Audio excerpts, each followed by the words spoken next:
സർവമംഗളമംഗല്യേ ശിവേ സർവാർത്ഥസാധികേ ശരണ്യേ ത്രംബകേ ദേവി നാരായണി നമോസ്തുതേ. എല്ലാവർക്കും ചാനലിലേക്ക് സ്വാഗതം, നമസ്കാരം. ഇന്ന് ലളിതാ സഹസ്രനാമത്തിലെ 491 മുതലുള്ള കുറച്ച് നാമങ്ങൾ നോക്കാം. അപ്പോൾ സഹസ്രനാമ ജപങ്ങൾ ഇത് ഏത് സഹസ്രനാമവും നമ്മുടെ മനസ്സിനെ ശക്തിപ്പെടുത്തുന്നു എന്നും ഇന്നത്തെ ഈ ഒരു സമൂഹത്തിൽ നമ്മൾ അനുഭവിക്കുന്ന ഒരുപാട് പ്രശ്നങ്ങൾക്ക് ഉള്ള ഒരു ചെറിയ ഒരു പരിഹാരം തന്നെയാണ് സഹസ്രനാമ ജപങ്ങൾ എന്നും പറയുന്നുണ്ട്. അപ്പോൾ ഇത് കുറച്ച് നാമങ്ങളുടെ അർത്ഥമൊക്കെ നോക്കി പഠിക്കുമ്പോൾ അതിന് കുറച്ചും കൂടെ ഗുണവും കൂടുന്നുണ്ട്. അപ്പോൾ അതുകൊണ്ടാണ് ഈ ഒരു വ്യാഖ്യാനം അല്ലെങ്കിൽ അർത്ഥം നമ്മൾ നോക്കി പോകുന്നത്. അപ്പോൾ ഇവിടെ 491 നാമം തൊട്ട് നോക്കാം. കാളരാത്രിയാദിശക്തി ഔഘവ്രത സ്നിഗ്ധവദനപ്രിയ മഹാവീരേന്ദ്രവരദ രാകിണ്യംബാസ്വരൂപിണി മണിപൂരാബ്ജനിലയ വദനത്രയ സംയുത വജ്രാധികായുധോപേത ഢാമര്യാധിപരാവൃത രക്തവർണമാംസനിഷ്ഠ ഗുഢാന്നപ്രീതമാനസ സമസ്ത ഭക്തസുഖത ലാകിന്യംബാസ്വരൂപിണി. ആ ഭാഗത്താണ് നമ്മൾ നോക്കുന്നത്. അപ്പോൾ ഇന്ന് 491 നാമം കാളരാത്രിയാദിശക്തി ഔഘവ്രത. കാളരാത്രി തുടങ്ങിയ ശക്തി സമൂഹങ്ങളാൽ ചുറ്റപ്പെട്ടവൾ എന്നാണ് അർത്ഥം. അപ്പോൾ കാളരാത്രി പ്രളയസ്വരൂപിണിയായ സർവ സംഹാര ശക്തിയാണ് കാളരാത്രി.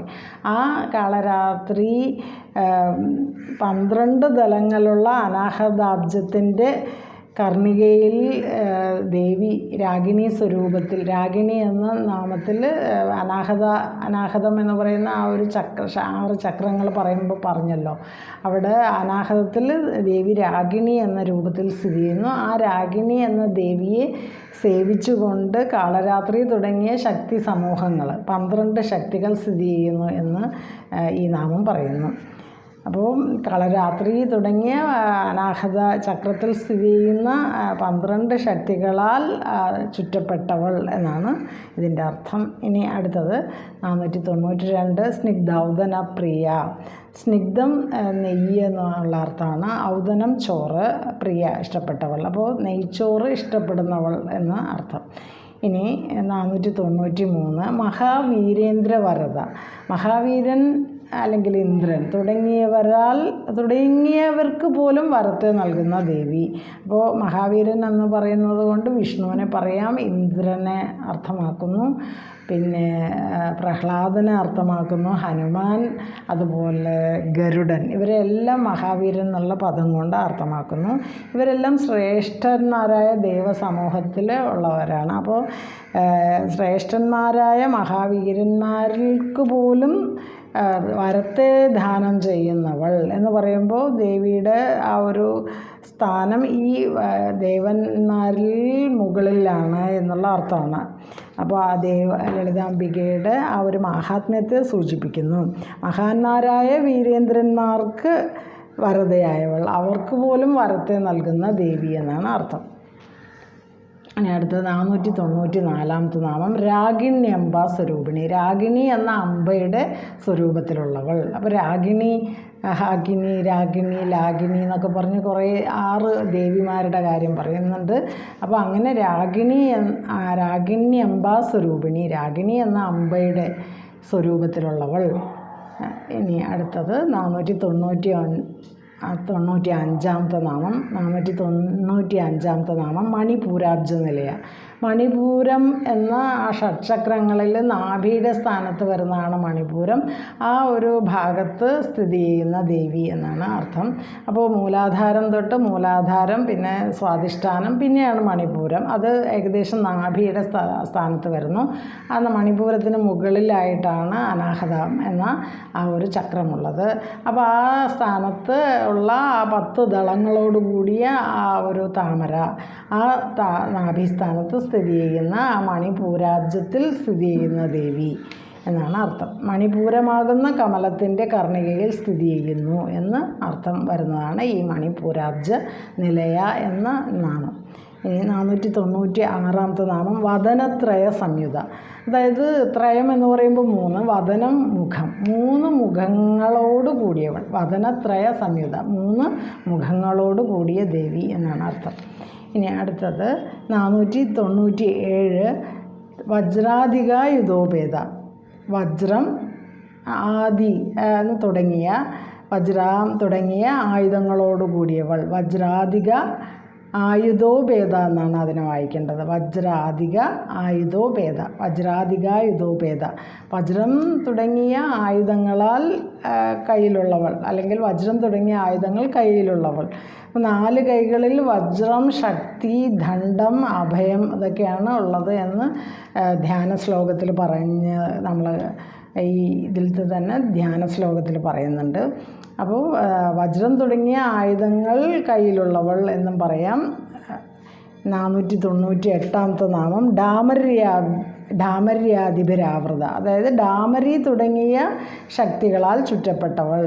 അതായത് മണിപൂരക ചക്രത്തിൽ താമരയുടെ രൂപത്തിൽ ഇരിക്കുന്നു എന്ന് പറഞ്ഞല്ലോ. ആ താമരയുടെ കർണികയിൽ മഹാദേവി ലാഗിനി രൂപത്തിൽ പിന്നെ ഇരിക്കുന്നു എന്ന് പറയാം. ലാഗിനി എന്ന് പറയുന്ന രൂപത്തിലാണ് ആ താമരയിൽ ദേവി ഇരിക്കുന്നത്. അപ്പോൾ മണിപൂരാബ്ജത്തിൻ്റെ 10 ഇതളുകളിലുള്ള ആ ഒരു താമരയിൽ ഡാമരി എന്ന 10 ശക്തികളാൽ ദേവി സേവിക്കപ്പെടുന്നു, അല്ലെങ്കിൽ 10 ശക്തികൾ ദേവിയെ സേവിക്കുന്നു. അതാണ് ഡാമര്യാധിപരാവൃത. അപ്പോൾ ഡാമരി തുടങ്ങിയ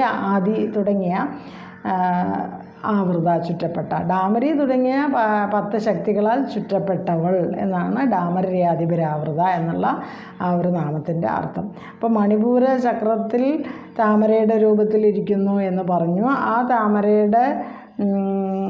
താമരയിൽ വജ്രം തുടങ്ങിയ ആയുധങ്ങൾ ധരിച്ച ദേവി ലാഗിനി രൂപത്തിലാണുള്ളത്. അപ്പോൾ ആ മണിപൂരത്തിൽ ലാഗിനി രൂപത്തിൽ ദേവി സ്ഥിതി ചെയ്യുന്നു എന്നും, ആ മണിപൂരത്തിലുള്ള ആ അബ്ജത്തിൽ, ആ താമരയിൽ 10 ഇതളുകളാണുള്ളത് എന്നും 10 ശക്തികൾ ദേവിയെ സേവിക്കുന്നു എന്നുമാണ് അതിൻ്റെ അർത്ഥം. അപ്പോൾ നമ്മൾ ഓരോ നാമങ്ങൾ നോക്കുമ്പോൾ അത് എളുപ്പമായിട്ട് അത് നമുക്ക് മനസ്സിലാക്കാൻ പറ്റില്ല. കാരണം അത് കണക്ട് ചെയ്താണ് ഓരോന്നും പോകുന്നത്. അപ്പോൾ 498 ഡാമര്യാധിപരാവൃത എന്ന് പറയുമ്പോൾ ഡാമരി തുടങ്ങിയ ശക്തികളാൽ ചുറ്റപ്പെട്ടവൾ, ഡാമരി തുടങ്ങിയ 10 ശക്തികൾ ദേവിയെ സേവിക്കുന്നു എന്നും അർത്ഥമുണ്ട്. ഇനി 499 നാമം രക്തവർണ്ണ, അതായത് ചുവപ്പ് നിറമുള്ളവൾ എന്നാണ് രക്തവർണ്ണ എന്നുള്ളതിനർത്ഥം. ഇനി 500 നാമം മാംസനിഷ്ഠ എന്ന് പറയുമ്പോൾ മാംസധാതുവിൽ സ്ഥിതി ചെയ്യുന്നവൾ. നേരത്തെ ത്വക്സ്ത എന്ന് പറഞ്ഞൊരു നാമം പറഞ്ഞല്ലോ, ത്വക്കിൽ സ്ഥിതി ചെയ്യുന്നവൾ എന്ന് പറഞ്ഞു. ഇനിയിപ്പോൾ പറയുന്നു മാംസനിഷ്ഠ എന്ന്, അതായത് മാംസം എന്ന ധാതുവിൽ സ്ഥിതി ചെയ്യുന്നവൾ ആണ് ദേവി എന്ന് പറയുന്നു.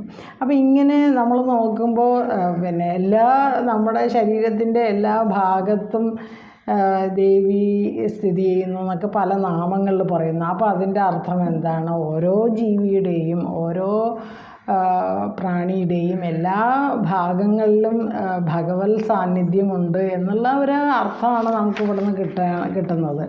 അപ്പോൾ ഓരോ കോശങ്ങളും പ്രവർത്തിക്കുന്നത് ഭഗവത് സാന്നിധ്യത്തിലാണ് എന്നുള്ള ഒരു അറിവാണ് നമുക്കിതിൽ നിന്ന് ലഭിക്കുന്നത്. അപ്പോൾ ഇന്ന് നമ്മൾ പറഞ്ഞ ഭാഗങ്ങൾ 491 മുതൽ 500 വരെയുള്ളതാണ്. കാളരാത്രിയാദിശക്തി ഔഘവ്രത സ്നിഗ്ധൗദനപ്രിയ മഹാവീരേന്ദ്രവരത രാഗിണ്യംബാസ്വരൂപിണി മണിപൂരാബ്ജനിലയ വദനത്രയ സംയുത വജ്രാധികായുധോപേത ഡാമര്യാധിപരാവൃത രക്തവർണ്ണ മാംസനിഷ്ഠ ഗുഢാനപ്രീതമാനസ സമസ്ത ഭക്തസുഗത ലാഗിണ്യംബാസ്വരൂപിണി. ഈ ഒരു ഭാഗത്ത് വരുന്ന കുറച്ച് നാമങ്ങളാണ് നമ്മൾ നോക്കിയത്. അപ്പോൾ ഇത്രയും ഭാഗങ്ങൾ മഹാദേവിക്ക് സമർപ്പിക്കുന്നു. സർവമംഗളമംഗല്യേ ശിവേ സർവാർത്ഥ സാധികേ ശരണ്യേ ത്രംബകേ ഗൗരി നാരായണി നമോസ്തുതേ.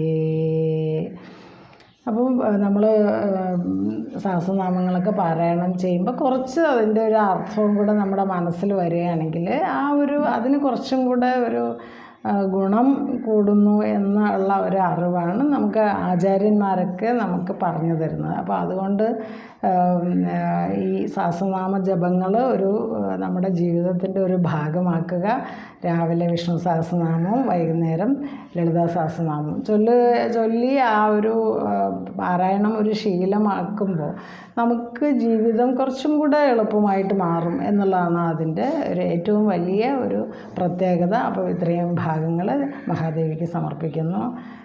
കായേന വാച മനസേന്ദ്രിയർവ ബുദ്ധ്യാത്മനാവ ഭഗവതേ സ്വഭാവാത് കരോമി യദ്യത് സകലം പരസ്മൈ നാരായണായേതി സമർപ്പയാമി. സർവം ശ്രീകൃഷ്ണാർപ്പണമസ്തു. തത്സത്.